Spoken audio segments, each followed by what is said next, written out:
Hello everyone. Today I take us to Spanish history for a couple of reasons.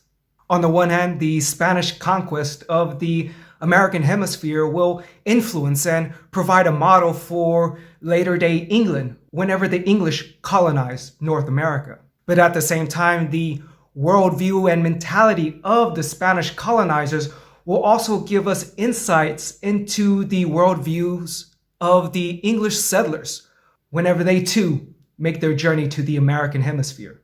Now, one thing to note about the Spanish worldview was that many elements of the Spanish mentality were firmly rooted and derived from the medieval ages.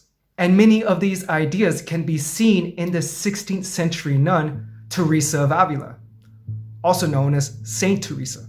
Teresa wrote an autobiography called La Vida de la Madre Teresa de Jesús, or also known as The Life of Mother Teresa of Jesus. Now, scholars have characterized the worldview embedded in Teresa's autobiography as a type of Christian mysticism. Christian mysticism being the belief that a partial or total reunification with Christ was possible through means of contemplation or self-surrender. And La Vida was an extremely influential book, influencing one of the pioneers of modern-day scientific thinking. I'm talking about the French philosopher René Descartes. La Vida is full of Teresa's visions, trances, and ecstasies. Now, it's important to note that scholars have debated whether or not Teresa suffered from epileptic seizures. Nonetheless, her autobiography is full of her own encounters with otherworldly beings and malevolent entities. She discusses her encounters with Christ in all his forms, including bloody, wounded, and crucified, but also radiant and exalted. La Vida also describes her encounters with angels and with demons, including glimpses of both heaven and of hell. Teresa does not distinguish between physical and spiritual assaults. In fact, the lines between the two are blurred. She says devils could choke her, hold her, and cause her to shake uncontrollably.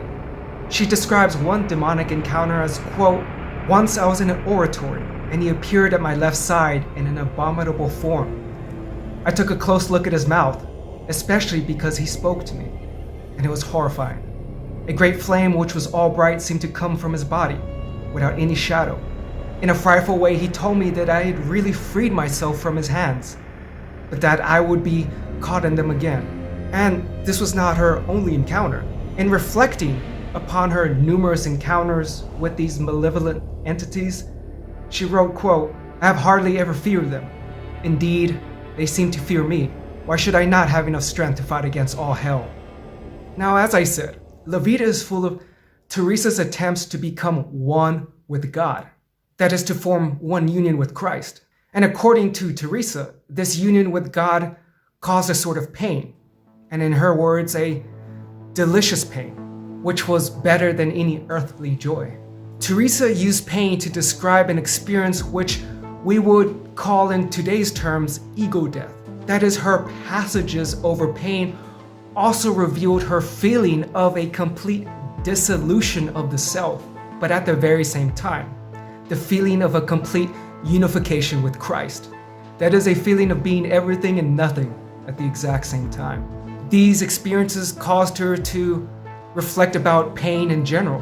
Teresa came to believe that pain was God's way of testing humanity, to see if we mortals were truly worthy of being with the immortal. She believed that suffering was a sign of divine love, that the more you suffered, the more you were loved. It was a sign of virtue not only to endure suffering, but to even seek it out. It was for these reasons that she practiced self-mortification, that is, self-denial through fasting. But these personal beliefs and practices reflected larger cultural elements.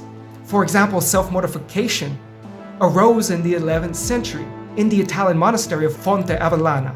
There, monks undressed themselves and whipped their bodies naked without being ashamed of each other's nakedness.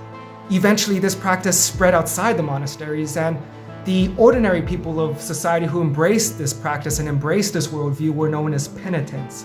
Genoan sailors introduced these practices into southern France, in Marseille, but also to the Spanish coast of Valencia. However, we don't know precisely where Teresa gets her influences from. She never used footnotes or references or citations. But she did write about how, as a child, her and her brother were influenced through reading the lives of Catholic martyrs. One of these martyrs we have talked about in previous episodes, the Apostle Paul. Now, so far I've talked about Christianity after it was the official religion of Rome. But for the centuries before Christianity was the official religion of Rome, Christians were persecuted, they were murdered, they were hunted down, and the Apostle Paul was caught up in one of these purges. According to the Acts of Paul, the Roman Emperor Nero issued a decree that all Christians were to be put to death. Nero commanded that all the Christians were to be burned, but saved a special fate for Paul, ordering his beheading according to Roman custom.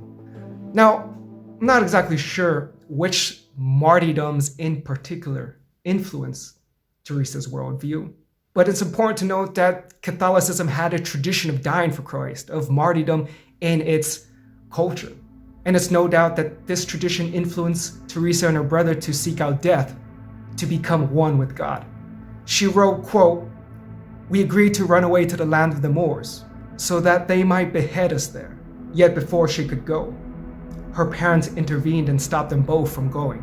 And we could see that throughout her entire life, she sought to become one with God, to endure hardship for God, to go into a war zone and die for God. Self-mortification was a sort of tiny martyrdom, a martyrdom while you were still alive, whereas death represented the ultimate martyrdom, the total martyrdom, the ultimate sacrifice.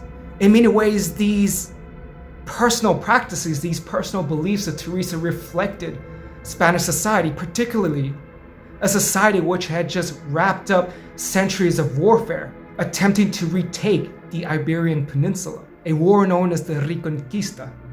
Now, although the Spanish Reconquest wraps up at the end of the 15th century, many scholars and historians argue the Reconquista can be seen as part of the Crusades launched centuries earlier. Now, we covered in the previous episode how Christ promoted a message of love, of peace, loving thy neighbor, caring for your neighbor. And for the church leaders, this was a problem.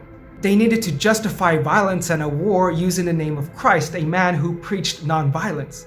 And in this regard, the church leaders redefined exactly what love meant and how love was to be expressed. You're no longer supposed to simply love your neighbor. You're supposed to now direct all your love to God. And how could this be a bad thing?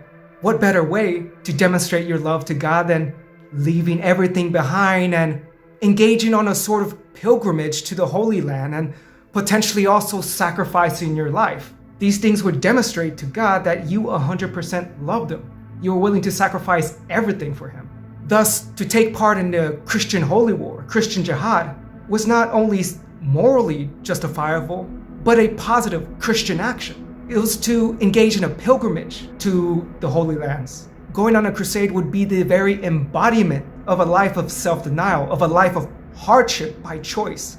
And all this, the church leaders claimed, would demonstrate your love before the gaze of God. And church leaders emphasized this point so much that they also claimed that if you died on a crusade, if you died in battle, you would be absolved of all sins.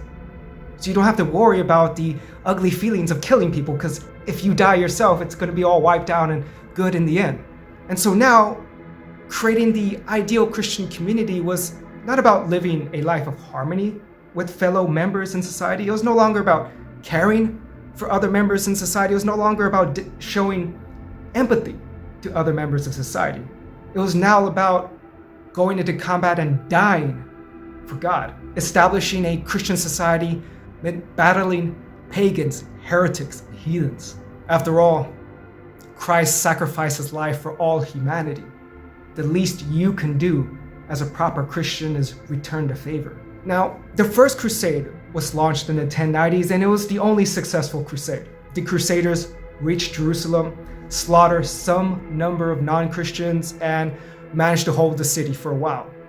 Eventually, they lose the city, and they launched crusade after crusade after crusade to attempt to take it back.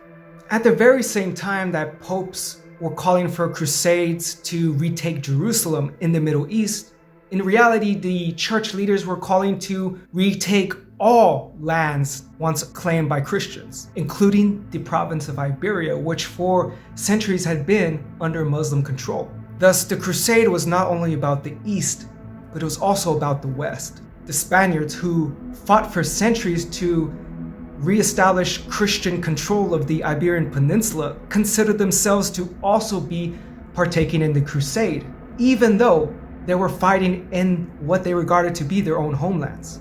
In the eyes of the Spanish who took part, regaining control of the Iberian Peninsula was every bit as sacred and holy of a goal as retaking Jerusalem. In their eyes, Jerusalem and Iberia were conflated, they were blurred. It would take centuries, but the Spanish would successfully reach the goal of establishing Christian-led political control over all of the Iberian Peninsula. And it would be from this point that they would be poised to continue this tradition, to continue this culture, to continue this worldview beyond their peninsula.